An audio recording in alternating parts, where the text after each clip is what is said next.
Our next inductee is the late Cy Siman, and you talk about a history lesson. This is so fascinating to me.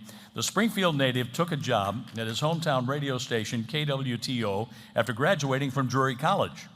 He and station owner Ralph Foster formed a partnership, producing a national country music radio show. Soon, the Ozark Jubilee was broadcast from Springfield on national TV over ABC, NBC.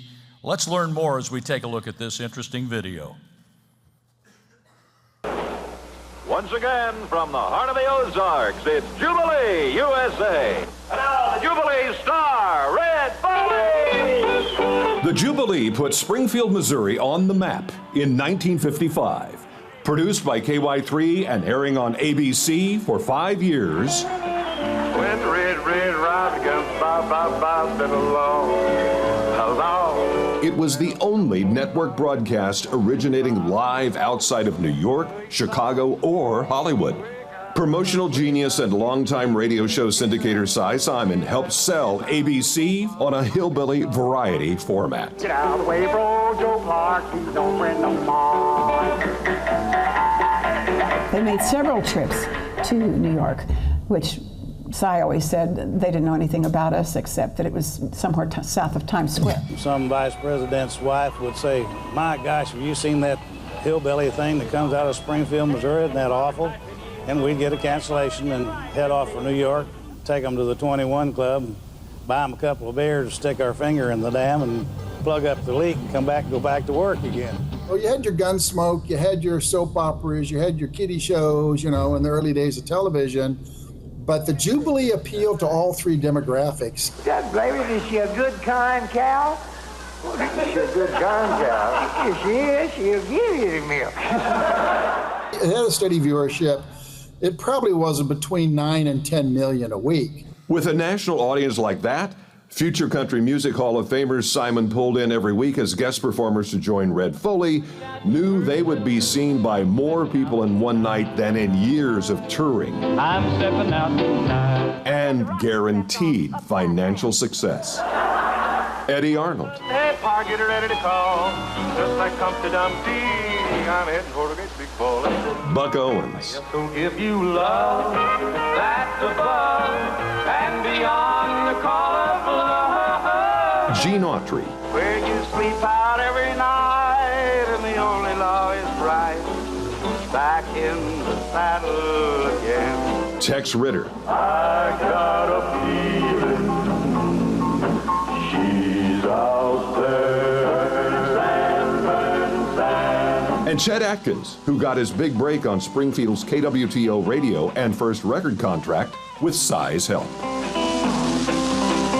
He saw real talent in him. His name was Chester, and so Cy renamed him Chet, and Chet loved it. Cy's eye for talent and landing star power led to the television debut of Little Brenda Lee. We walk along hand in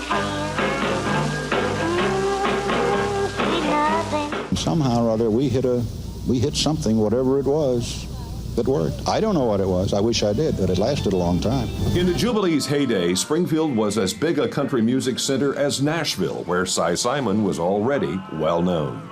The Jubilee's final summer was a spin-off telecast in color on NBC. And then the show Cy Siman helped make must-see Saturday night TV signed off. To you from the heart of the Ozark Mountains, Springfield, Missouri. Jubilee USA is produced by Crossroads TV Productions through the facilities of station KYTV. This is Joe Slattery saying, so long, everybody! Cy Siman kept on selling songs and publishing music, promoting some of the 20th century's greatest hits and artists to record companies coast to coast. So it's kind of a one-on-one personal relationship when you really get down to the big artists. And we're looking for material that we think will sell that would fit them. You have to have hits. It's kind of a eat what you kill business, and if you don't get any hits, there's no money. There was I'm Sorry by Brenda Lee, Porter Wagner's Company's Comin', and Willie Nelson's monster hit You Were Always on My Mind, garnering 2 Grammys.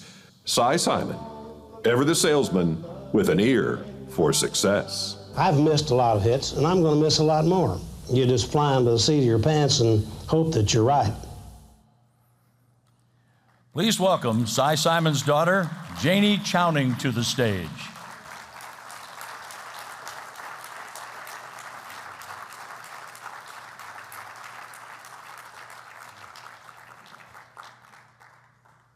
While Jaynie's coming up, I had a chance to be in the elevator with Gene Autry out in Anaheim as he owned the Angels.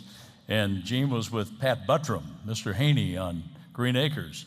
They had just signed a contract with a free agent they had traded for the year before. And Pat Buttram looked at him and he said, "Gene, where was all that money when I was working for you?"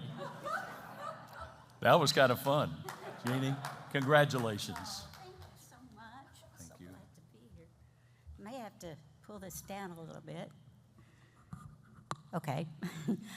I'm Jaynie, and my sister Susan is sitting over here also, and my husband Randall Chowning, and our great friends, Kitty Ledbetter and her husband Alan Mundy. And Kitty and my brother Scott co-wrote a book about my dad. It's called Broadcasting the Ozarks, Cy Simon and Country Music at the Crossroads. And if you're interested, Kitty has a couple here, and she'll be glad to send you some if you want to order one. If you're interested in early television and radio, you should definitely read this book.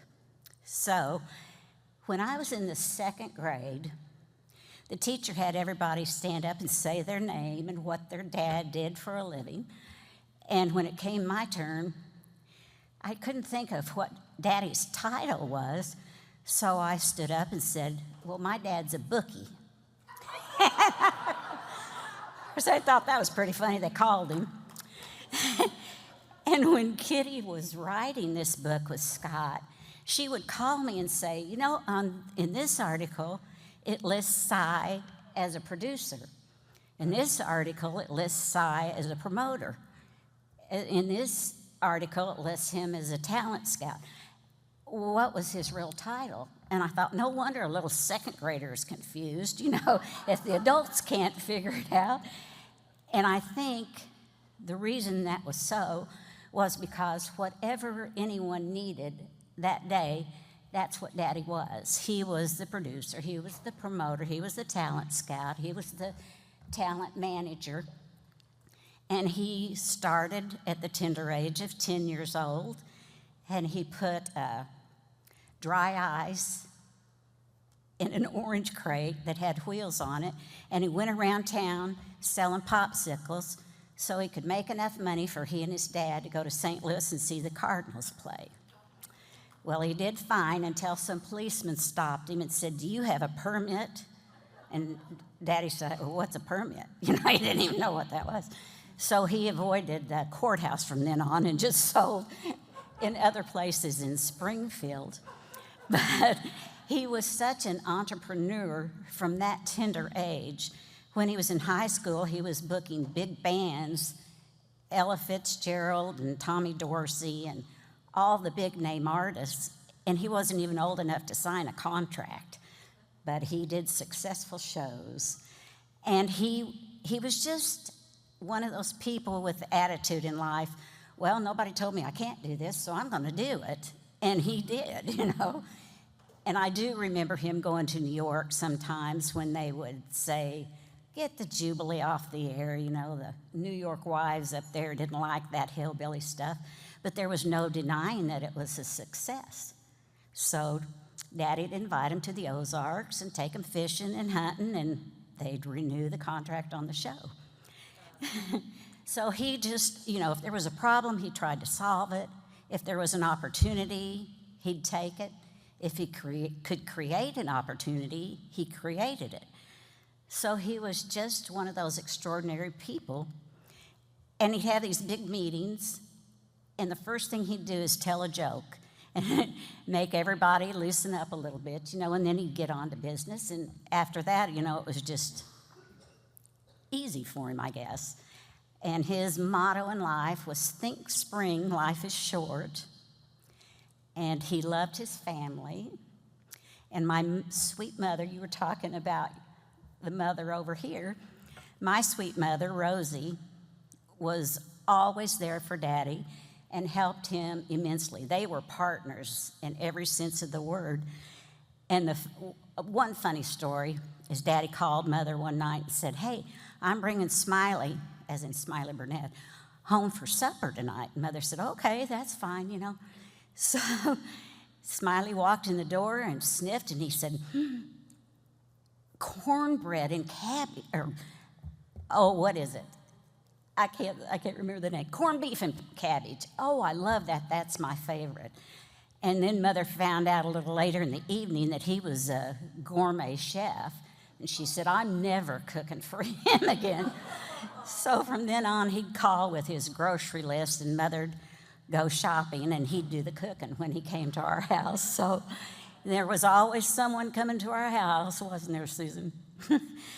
And some people stayed a long time, like a couple of years. And we had lots of people show up for Sunday dinners and holiday dinners. It was just an open door policy. And to think that all this started in Springfield, Missouri, and it ended up that his influence is seen around the world and is still there with all of the music and the radio shows that he brought all the talent in for, and of course the Jubilee. It's just unbelievable, you know. So thank you so much, all of you, and Chad and Terry and everyone that worked on this. This was so nice, and we appreciate it. And I'm so thankful that you honored Daddy. Thank you.